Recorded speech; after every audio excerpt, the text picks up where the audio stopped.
이 사건을 통해서 인간의 모든 상실과 왜곡이 시작되었기 때문입니다. 이 선악과를 통해서 인간은 많은 것을 잃었죠. 어떤 것을 잃었을까? 대표적으로 한 세 가지를 우리가 얘기해 볼 수 있는데, 먼저 이 천국을 잃어버렸어요. 낙원을 잃어버렸어요. 이 낙원을 잃어버렸다는 것, 하나님께서 마련해 주신 에덴 동산을 잃어버린 것입니다. 여러분, 에덴 동산은 무엇입니까?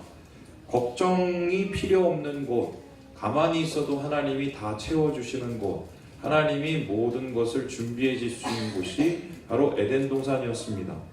그래서 하나님께서는 특별히 창세기 1장 29절에 이 모든 지면에 씨 맺는 채소와 열매를, 나무를 다 우리를 위해서 준비해 주셨다고 얘기했습니다. 그러니까 가만히 있어도 우리가 먹고 산다는 거였어요. 그런데 이런 최소한 의식주 걱정 없이 살았던 이 낙원을 이 선악과 사건으로 잃어버리게 되면서 어떻게 됩니까? 인간은 한마디로 먹을 것, 입을 것, 그리고 마실 것을 고민하면서 살아가는 인생이 되어버렸습니다. 우리 함께 창세기 3장 17절의 말씀을 같이 한번 읽어보지요. 시작. 아담에게 이르시되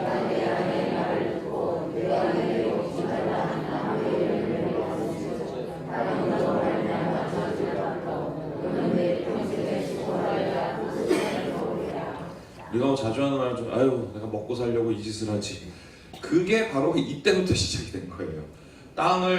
이 엉겅퀴 있는 이 땅을 일구어야만 소득을 얻을 수 있는 이 노동의 구조가 바로 선악과 사건 이후로 일어났습니다. 낙원을 잃어버렸기 때문이에요.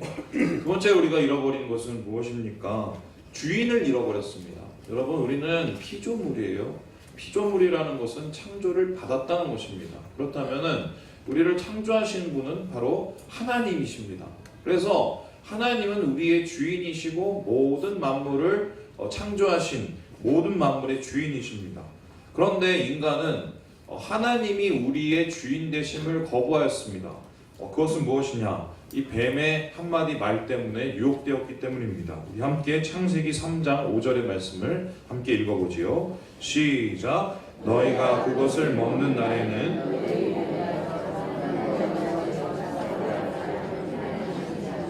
선악을 알게 된다는 이 말은 뭐냐면, 내가 내키면 삼키고 쓰면은 뱉을 수 있는 자유를 얻게 됐다는 건데요.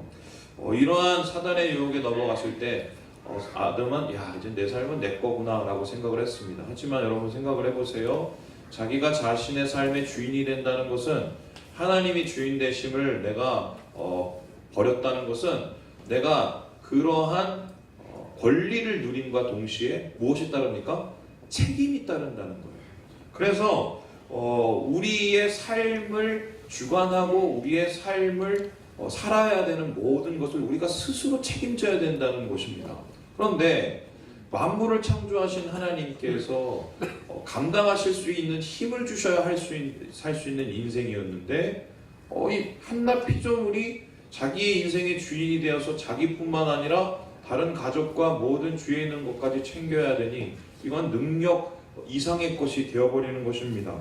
그래서 스스로 주인이 되려고 했던 인간에게 나타나는 것은 무엇입니까? 결국 감당할 수 없었기 때문에 파멸되고 죽음을 얻는 것 외에는 없었습니다.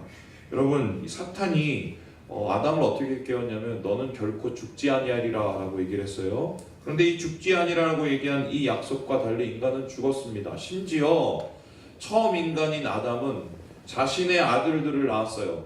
그 아들들이 장성하고 나서 그들에 일어났던 것이 뭐냐면, 서로 싸우다가 서로 죽이는 일이었습니다. 그런데 아버지인 아담은 그들이 서로 죽이고 서로 싸우는 것을 막을 수도 없는 무능한 존재였어요.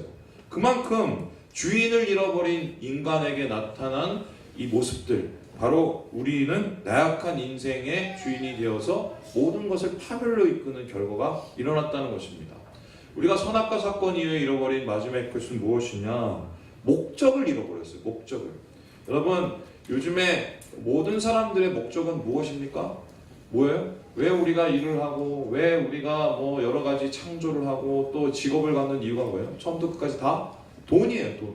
근데 돈 때문에 사람을 창조하고 돈 때문에 하나님께서 이 세상에 우리를 보내셨다고 생각하면, 이것만큼 비참한 일이 없어요. 왜 그렇습니까? 어떤 사람은 돈을 잘 버는 사람도 있지만 어떤 사람은 돈을 잘 벌지 못하는 사람도 있어요.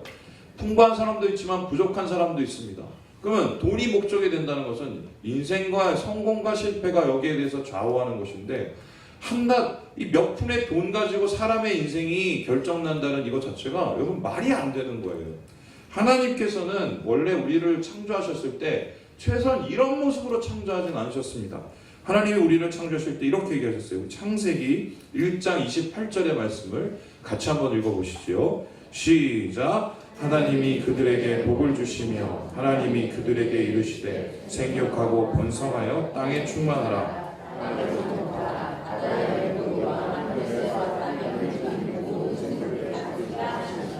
인간 창조의 목적은 다스림이었어요. 하나님께서 만드신 창조를 다스리는 것, 대신해서 하나님의 뜻에 맞게 하나님의 능력으로 보호하고 관리하는 것이 인간의 원래 목적이었습니다. 그런데 스스로 주인이 되기로 작정하면서 주인 되기를 거부한, 하나님이 주인 되기를 거부한 인간, 하나님이 맡기신 그 목적도 버렸을 때 결국 인간은 다스리는 존재가 아니라 다스림을 받는, 구속을 당하는 존재가 됐습니다.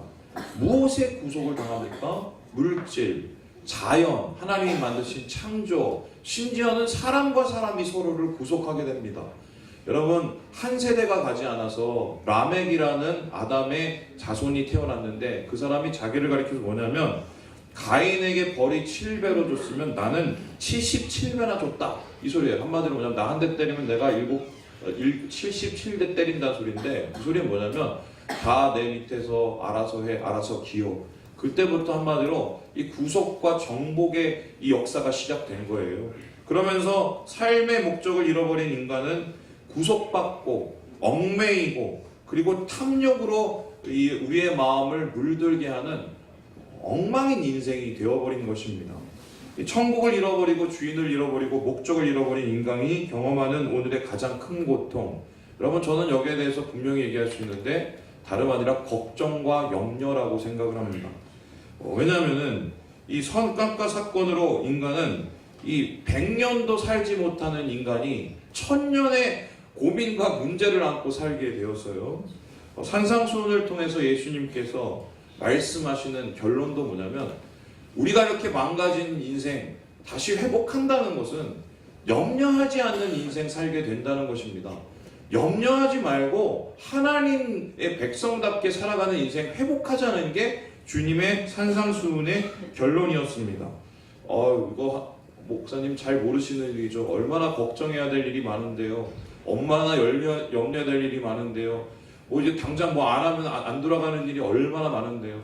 여러분, 제가 어제 파주를 다녀왔는데, 이 파주에 있는 우리 한 집사님 있는 농장을 다녀왔어요. 그 농장에 이 비닐하우스가 77개 동이 있습니다. 그리고 거기에 10명 이상의 이제 그 인부들이 함께 거기를 일하고 있어요. 근데 그분이 인부들이 아무리 많이 와도 잠을 제때 못 자시고, 그 다음에 여러 가지 걱정과 염려로 계속해서 일을 하셔야 돼요. 그 이유가 뭐냐면, 이 농작물이 자라나는 속도와 기후와 습도를 맞추는 것에 민감하지 않으면 이게 잘못하면 소득이 안 날 수 있다는 그 생각 때문에 그렇거든요. 그런데 제가 그것을 보면서 집사님 행복해지셔야죠. 행복해지셔.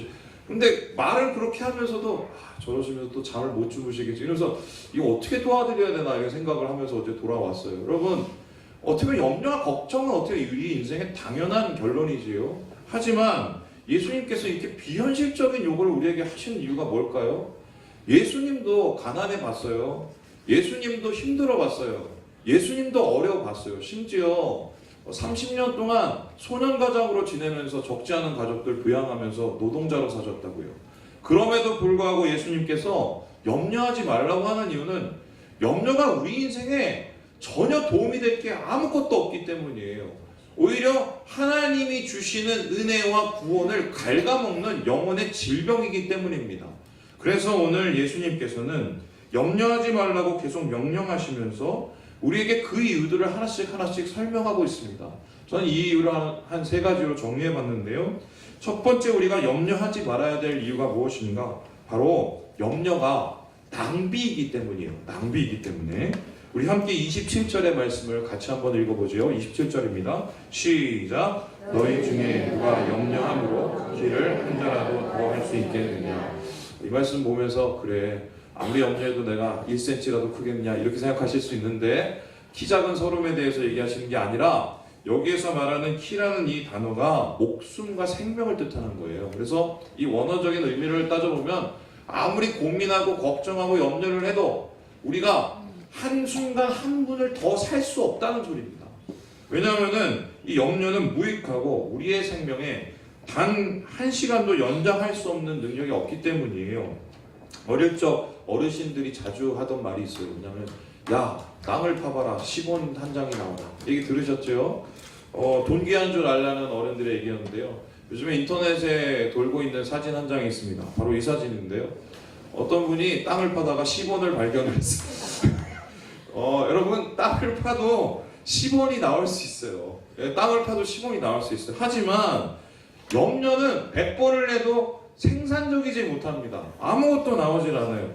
오히려 염려는 쓰지 않아도 될 힘을 고민하는 데 써버리는 낭비를 일으킵니다. 여러분 1936년에 캐나다의 의학계에 이 큰 반향을 일으킬 한 연구 논문이 발표가 됩니다. 바로 이 사람인데요. 내분비학자 한스 셀리아라는 사람이 일반 적응 증후군에 관한 연구라는 논문을 발표를 했어요. 이 논문의 이 내용이 뭐냐면 외부 자극에 의해서 긴장 상태가 계속되면 이 신체적으로 이상 반응이 나타나면서 병에 든다는 거예요. 그래서 이 연구에 따르면 그전까지는 정신과 이 신체의 관계를 해결할 수 없는 좀 고리가 있었는데 이분의 연구 때문에 정신이 신체 건강에 영향을 준다는 결론을 내리게 됐습니다. 그래서 이분의 학설을 가지고 뭐라고 그러냐? 스트레스 학설이라고 그래요. 그러니까 스트레스라는 말을 최초로 의학계에서 쓰신 분이 바로 한스 셀리에라는 분입니다. 여러분 스트레스는 우리나라 사람들이 제일 많이 사용하는 1위 외래어예요. 그러니까 외래어 1위가 스트레스입니다. 그만큼 스트레스 받는 사회를 우리가 살고 있다는 소리인데요. 여러분 우리가 살고 있는 이 세상, 스트레스 받는 세상 중에는 직접적으로 외부의 자극과 또한 외부의 여러 가지의 힘든 일 때문에 생겨나는 것도 있지만 많은 경우는 받지 않는 일 혹은 오지도 않는 일에 대한 걱정과 염려로 인하여서 생기는 것이라는 것 인정하시지요? 있지도 않은 것 미리 걱정하고 하지도 않은 일 미리 염려해서 당하지 말아야 될 스트레스를 당하는 것입니다. 이렇게 당하고 나면 끝나는 것이 아니라 몸이 상하고 또한 우리의 마음이 상하니 염려는 목숨을 더하는 것이 아니라 목숨을 감하는 것이죠. 그래서요 하나님이 말씀하세요. 염려는 낭비다. 버려 하지 마. 이렇게 우리에게 얘기를 하고 있습니다. 두 번째로 우리가 염려를 하지 말아야 될 이유를 예수님 뭐라고 얘기하시는가? 염려가 장애이기 때문이에요. 장애. 여러분 장애라는 것은 무엇입니까? 보지도 못하고 듣지도 못하고 또한 일어서지도 못하고 행동하지도 못하는 것입니다. 그런데 예수님께서 말씀하신 이 장애라는 것은 영적인 장애를 뜻해요. 우리 함께 25절의 말씀을 같이 한번 읽어보죠. 25절의 말씀입니다. 시작. 그러므로 내가 너희에게 이르노니 목숨을 위하여 무엇을 먹을까?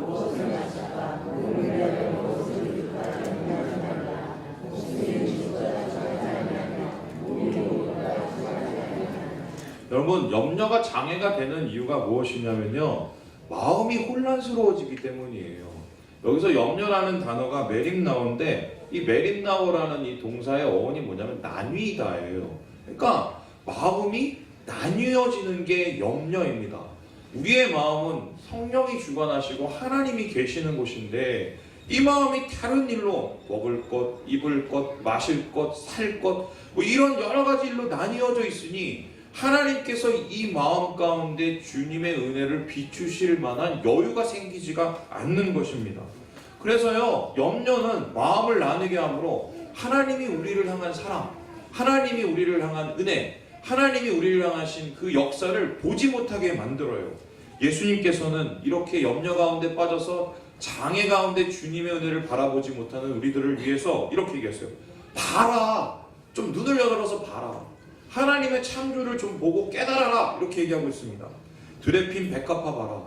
아니 너희들이 아무리 좋은 거 입으려고 난리를 쳐도 저 백합화보다 너희가 못하지 않느냐. 공중에 나는 새를 봐라. 너희들보다 힘도 없고 능력도 없는데 잘 먹고 잘 산다. 그러면서 우리에게 얘기했어요. 너희는 백합화보다 더 아름답고 또한 공중의 새보다 더 귀한 존재인데 왜 자꾸 염려에 빠져서 하나님에 대한 믿음과 하나님에 대한 신뢰를 자꾸 저버리고 마는지 그렇게 우리에게 얘기를 하고 있는 것입니다. 여러분, 우리가 돈을 버는 이유는 쓰고 입고 또한 먹는 거를 벌기 위해서예요. 그런데 왜 우리가 쓰고 먹고 입습니까? 더 살고 건강하게 살고 또한 우리의 신체를 아름답게 하기 위해서예요. 그런데 우리가 목숨을 위해서 또한 우리가 아름다움을 위해서 할 수 있는 것이 많이 있나요? 하나님이 이 생명을 허락하지 않으시면 우리가 이 안에서 누릴 수 있는 게 얼마나 되겠습니까? 오늘 주님께서는 염려는 영혼의 병이며 병에 걸린 영혼은 고침을 받아야 된다고 말씀하셨어요. 영혼을 고치기 위해서 이 장애인 낭비를 버려야 우리가 주님 안에서 은혜를 누린다고 얘기하고 계십니다. 이 하나님 예수님께서 말씀하시는 염려하지 말으라는 이유는 무엇입니까?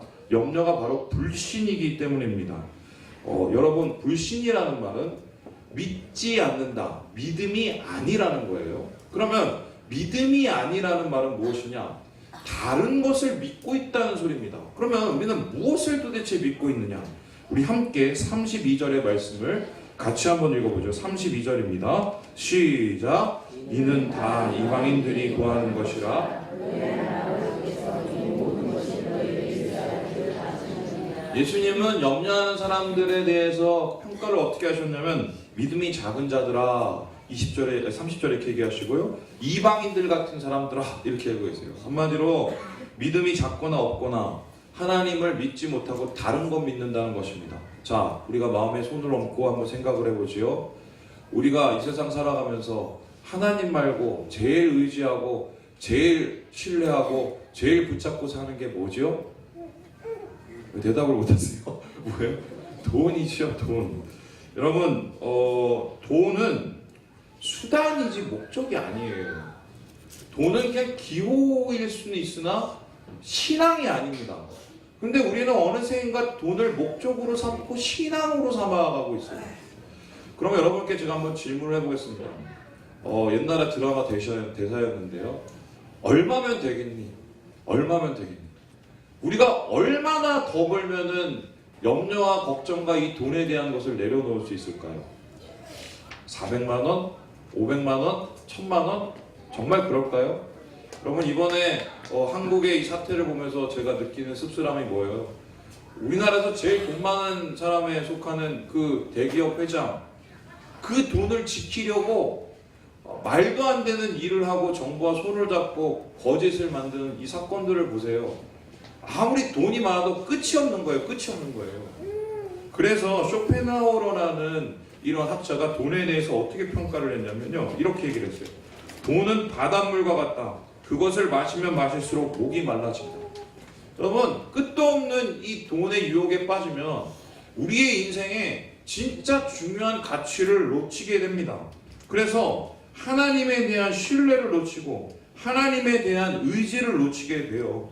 이러한 하나님의 사랑을 의심하는 믿음, 그것은 믿음이 아니고 불신이라고 얘기를 하세요. 이러한 불신의 모습들은 하나님의 마음에 상처를 냅니다. 여러분, 신앙의 성장이라는 게 뭐라고 생각을 하세요? 어떤 것이 믿음이 성장하는 것이라고 생각하십니까? 저는 여기에 대해서 말할 수 있어요. 뭐냐면 하루하루 내가 의지할 게 더 많다고 느끼며 사는 게 신앙의 성장이에요. 하루하루 내가 참 하나님 아니면 아무것도 못하는다는 것을 느끼며 사는 게 신앙의 성장이에요. 반면에 쥐인 것이 있고 내가 누리는 것이 있고 소유한 것이 있어서 이거만 뭐 되겠지, 이거만 뭐 살 수 있겠지, 이거는요 신앙의 쇠퇴이자 쇠락입니다. 왜냐하면은 신앙의 처음도 하나님 의지요 끝도 하나님 의지이기 때문입니다. 그래서요 하나님께서는 이러한 이 불신에 빠진 인간, 염려라는 이 불신에 빠진 인간에게 무엇이라고 얘기하시냐? 하나님 다 아신다는 거예요. 아시니까 그러한 이 불신 좀 내려놓고 그런 하나님을 좀 믿어보라고 우리에게 얘기를 하고 있는 것입니다. 그래서 이 불신인 염려, 그리고 우리의 삶의 목적을 잃어버리게 하는 이 염려, 낭비하게 하는 이 염려를 하나님께서는 내려놓으라고 얘기하고 있습니다. 자, 그런데 여기까지는 여러분 우리 다 아는 얘기예요. 목사님, 제가 염려를 안 하고 살려고, 신앙하려고 다 살려고 노력을 해도 그게 안 되는 건 어떡합니까? 여러분, 그 말이 맞아요. 왜냐하면 인간은 가만히 있으면 걱정하고 염려하는 게 본능이에요. 내일을 알지 못하기 때문에, 주인 것이 불안하기 때문에 그게 우리의 본능입니다.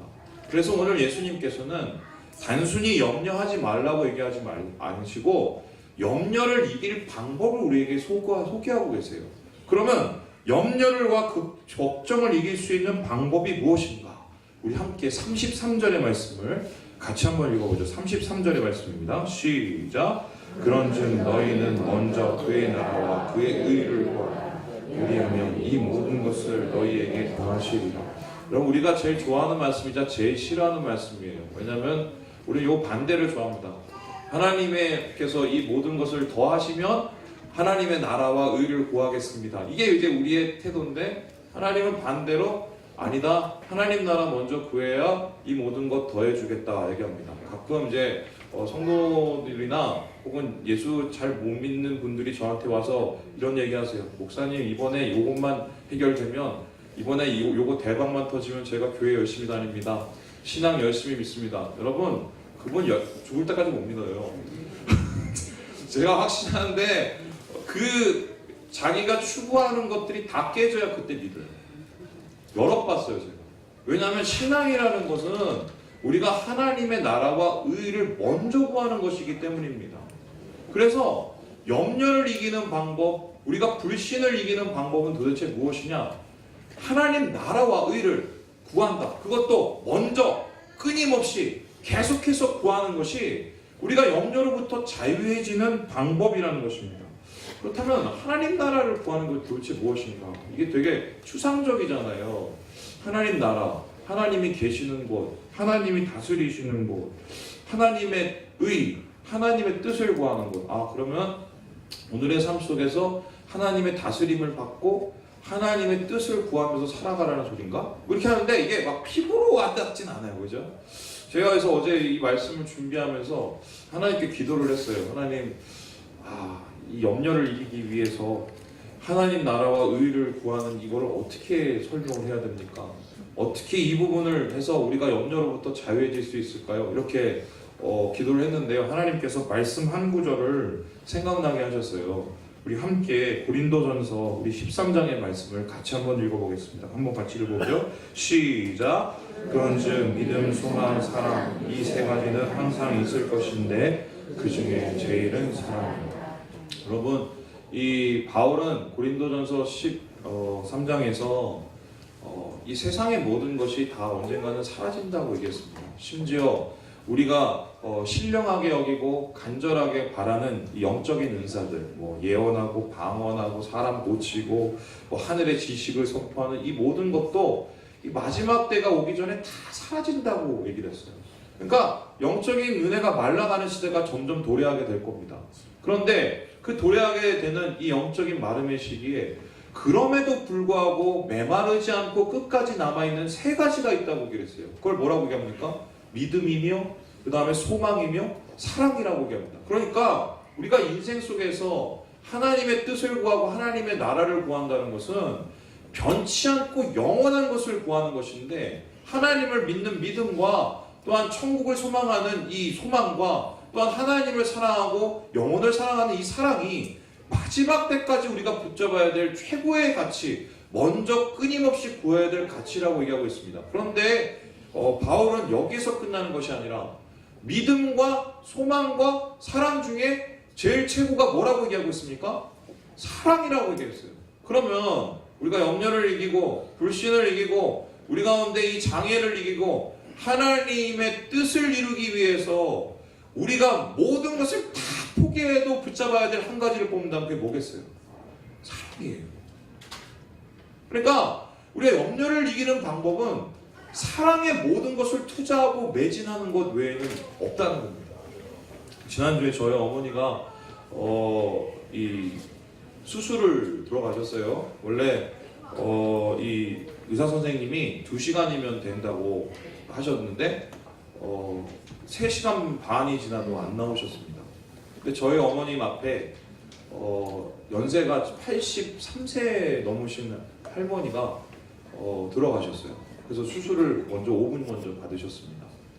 그런데 갑자기 수술 중에 한 3시간 지나고 나서 가족들을 불렀어요. 그 80세 넘으신 가족들을 불러서 수술을 덮어버렸어요.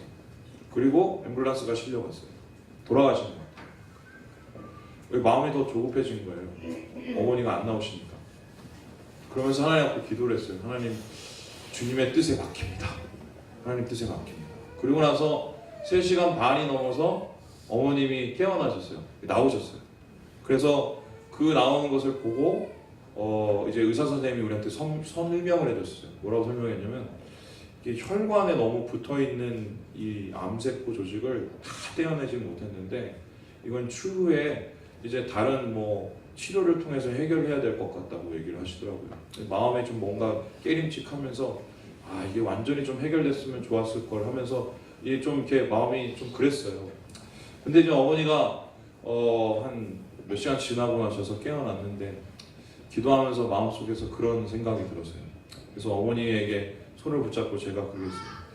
엄마, 덤으로 사는 인생인데 감사하면서 사랑하면서 하루하루 살아요. 우리가 앞으로 몇 년을 더 살까? 내가 80까지 살아야지?